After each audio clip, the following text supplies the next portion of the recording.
자, 신성 씨 둘째 누나가 아니었다면 지금의 신성은 없었다.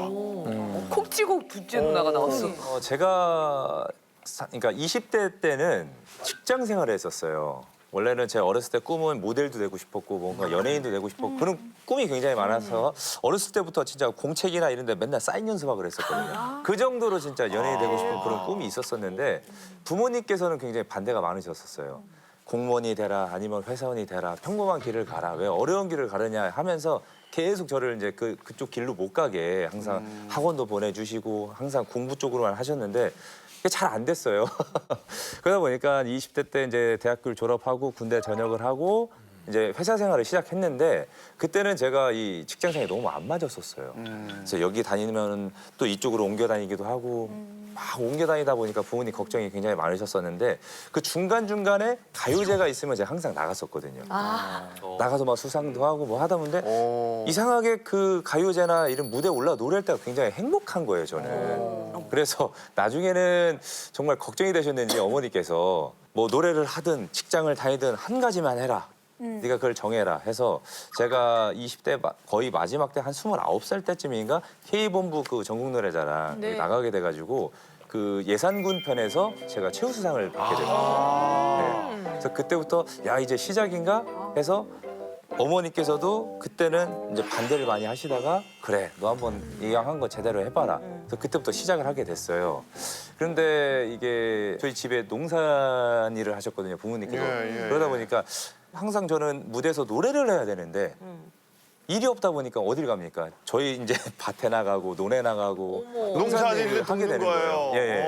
일이 없으니까요. 제가 어디 가서 한 게 아니라 부모님께서도 어디 가지 말고 그냥 부모님 일을 좀 도와줘라. 그래서 그때부터 제가 농산일을 막 거들기 시작을 했었었는데 그때마다 그 있잖아요. 주변 꼭 동네 분들이 아니 아들 뭐 가수 한다더니 왜 맨날 밭에서 일해. 이런 관심들이 너무 많으신 거예요. 아이고 올라가서 그 노래해야지 여기서 손에 그 저기 흙 묻히는 게 어디냐 이런 말씀들이 많다 보니까 야 그때부터 이게 진짜 부모님 일 도와줄 때 빼고는 밖에 나오기가 싫은 거예요. 근데 시선들이 너무 싫다 보니까 그래서 1년, 2년, 3년, 4년, 5년 가다 보니까 매번 똑같은 패턴인 거예요. 그래서 부모님도 그렇고 저희 누나들도 그렇고 걱정을 하기 시작하는 거예요. 얘가 30대에 시작해서 가수 생활을 했는데 돈은 제대로 못 벌고 계속해서 뭐 제대로 하는 게 없으니까 이제 좀 그만둘 때 되지 않았냐. 항상 이런 말들이 막 항상 많았었어요. 근데 그중에 저희 둘째 누나가 좀만 기다려줘라. 제가 지금껏 제대로 한 게 뭐가 있느냐. 좀 기다려줘라.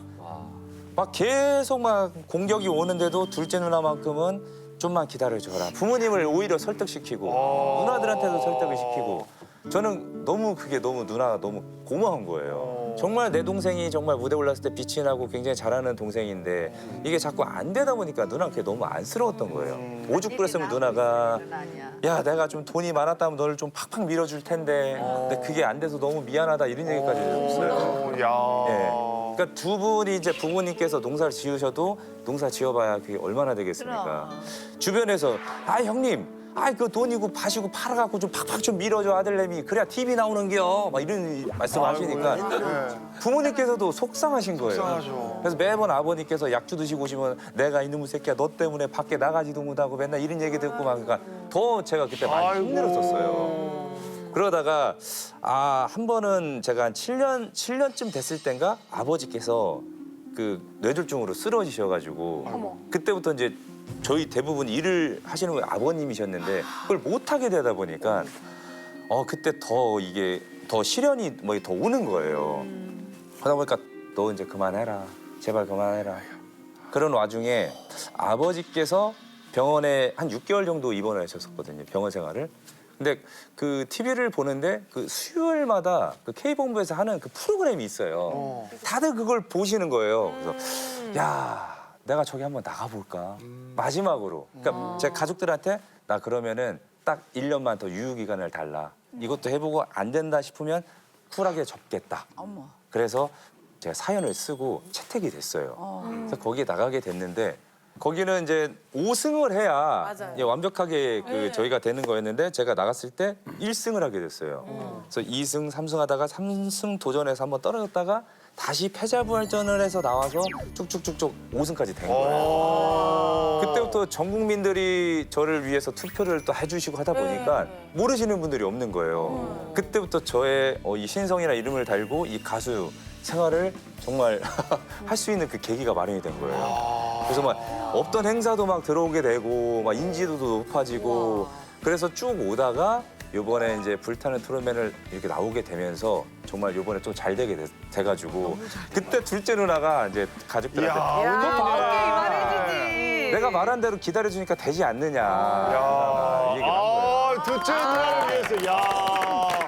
딴 누나들은 지금 나도 밀어줄 걸. 이래서. 다른 누나들은 지금 어때요? 그래서 그때 당시 저희가 그 인생곡 미션, 그러니까 결승전 때 인생곡 미션이 있었는데 그때 VCR을 찍기 위해서 저희 집으로 갔어요. 촬영 갔는데 노래를 하던 직장을 다니던 두 가지 중에 한 가지 선택해라고 했더니 얼른 직장을 그만두더라고. 엄마가 처음으로 나한테 그랬지. 이왕 이렇게 된 거 한번 열심히 해보라고. 근데 잘 되지는 않고 그 내가 괜히 그 말을 했나 후회도 했어. 엄마도 하도 안 되니까. 그러니까 엄마 얘가 맨날 나한테 전화해서 울었어.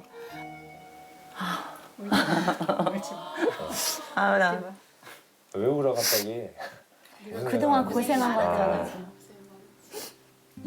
누나 많이 봐왔지. 나 부영 때도 그런 거를. 아이 울지 마. 이거 다 터지잖아 이거. 아이고 왜 그래? 왜 울어 갑자기? 동생 잘 알아. 어? 아이 그만 울어. 아유. 그때 누나가 그러는 거예요. 둘째 누나 빼고는 정말 미안하다. 내가 그러려고 한 게 그런 얘기를 해서 아니라. 저한테 마음에 상처를 줘가지고 미안하다고. 두 분은 가족들 반응이 어땠어요? 둘 나간다고 했을 때. 저는 제가 목표 자체가 부모님한테 약간 선물로 드리고 싶었던 게 있어서 바로 원더풀 비밀 바로 원더풀 월드. 네, 그 비밀로 했었어요. 방송 바로 전전 날까지. 그리고 혹시라도 제가 예선전에 떨어지면 뭐 나갔다라는 말씀조차 안 드리려고 그랬었고 예선 방송 나가고 난 다음에 저는 이제 방송을 했고 이제 그 방송이 곧 나오게 될 텐데 그때까지 숨기고 있다가 이틀 전에 제가 말씀을 드렸거든요. 그래서 이 저- 반응이. 네. 네. 근데 저는 그래서 굉장히 맨 처음에 좋아하실 줄 알았는데 들으시더니 그 제가 뮤지컬 배우로서 어디 나가서 그냥 트롯 곡 하나를 부르는구나라고 생각하셨나 봐요. 그래 그럼 열심히 해. 이렇게 그냥 끊으시는 거예요. 프로의 땡땡처럼 하나 부르고 끝나는 거 줄 네. 알았구나. 그래서 그런 게 아닌데 나는 지금 그 마음을 먹고 나왔는데 좋아해 엄마. 오히려 방송을 보시고 그 다음에 바로 전화 주셔가지고 아이고 네가 거기 나갔구나, 아이고 네가 이렇게 트롯을 불렀구나, 아이고 잘했다라고 그때서야 이제 굉장히 좋아하시면서 생기는 사실 목소리. 뮤지컬 많이 해도 방송이 안 나오잖아요. 그렇죠. 파급력이. 그렇게 좋아하는데. 왜냐면 뭐 부모님한테 계속 전화가 왔을 걸 아들내미 아니야 쟤 애독으로 나오던 애가. 네. 정말 좋아하셨어요. 나중에. 진짜 다행이다. 이야.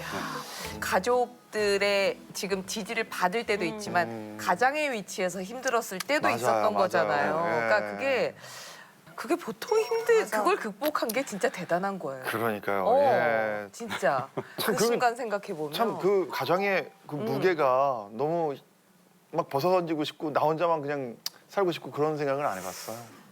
오히려 저한테 있어서는 그 부모님이 어렸을 때부터 거시는 기대가 좀 컸어서 제가 그 가장 일을 제대로 못하고 있다는 것에 가장 좀 많이 오히려 힘들었죠. 근데 제가 그렇게 못하고 있을 때 사실은 그러니까 동생 같은 경우에 직장 다니고 있었을 때 제가 이제 좀 일이 좀 잘 안 풀리고 그렇게 좀 힘들게 있으면 아침에 출근 전에 제 머리맡에 이렇게 슬쩍 3만 원. 아유. 그러니까 본인 안에서 용돈 있는 걸 쪼개가지고 저한테 주고 가는 거예요. 아유, 동화책. 아니 그런데 동생이 돈 좀 달라는데 엑스표예요? 그러네. 자, 하나, 둘, 셋. 상의 없이 해요, 상의 없이. 돈을 번다고 해서 그게 다 제 돈이 아니고 가정을 꾸리게 되면 가정의 돈인데 동생이 돈 좀 달라는데 엑스표예요? 그러네. 이게 말이 되는 얘기 잠깐만. 잠깐만. 그걸 나눠서 이렇게 슬기 씨 어떤 아니, 그 동생인데. 그 동생인데 안 돼. 예. 아 근데 지금 얘기 들어보니까 눈물이 그런 걸 하다가 갑자기 본인도 놀랐어. 본인이 지금 분위기 따라서 들었다가 그러네. 그런 그러네. 동생한테 이거 와이프가 반대해도 예, 3만 반대 안 원까지 하겠네. 다시 빌려줘야죠. 동생도 근데 그 부분에 대해서 저랑 의견이 같아서 돈에 대한 부분 지금 이제 가정을 꾸렸으니까 우리는 그렇게 하자 이렇게 얘기를 서로 얘기를 아니 이게 문자가 아닌 얘기예요. 근데 어머니 같은 경우에는 이제 운전을 꽤 오래 하셨거든요. 제가 이제 벌어들인 수입으로는 부족하니까 운전을 하셨는데 어떤 운전? 그럼 택시 운전을 택시를. 근데 굉장히 어려운 건데 근데 그래요? 정말 어머님께서 소녀 같으신 분이세요. 뭐 하나 못 하시는 분이신데 이게 그 운전하셨을 때 좀 속상했죠. 낮에는 그리고 아버님 돌보시느라 그리고 야간 운전하시는 아버지 잠도 아버지 부족하시고 이야. 시한 손님 그럼에도 대단하다. 불구하고 밤에 제가 이제 늦게 공연 일은 끝나고 나면 늦은 시간이니까 꼭 저를 위해서 식사도 차려주셨고 그런 것도 기억이 나고 제가 기억나는 것 중에 하나는 이제 운전을 굉장히 장시간 오래 하시다 보니까 사고가 나는 일들이 비일비재하더라고요. 1년에 꼭 한두 번씩 접촉사고라도 나고 그럼 병원에 계시는 시간들이 꽤 계신데 이제 그리고 난 다음에 합의를 하잖아요. 합의를 받으시면 저는 그저 어머니가 아프시고 그 후유증 때문에 지금도 허리나 다리 그럼요. 쪽에 자동차 휴기증은 네, 오래 가요. 힘들어하시는데 그때 그 합의금을 받으시고서는 다행이다. 목돈 생겨. 목돈 생겨 다행이다라고 하시면서 말씀하셨던 게 아직도 기억이 나요. 저한테는 그게 좀 상처다. 큰 아이고 아이고 가족대가 아이고 나서 아이고 아이고 아이고 네, 아이고 아이고. 이 일할 수 있는 동기부여도 되고 어떻게든 어머니 운전을 안 하시게 내가 해드려야 되겠다라는 마음을 먹게 됐죠. 아이고. 이제부터 돈 벌어서 효도하면 되는 거죠. 진짜 열심히 해야겠다. 아유 눈물 부모님들이 다. 그렇게 잘 사셨기 때문에 네, 이게 잘 네. 되는 거예요. 그럼. 예.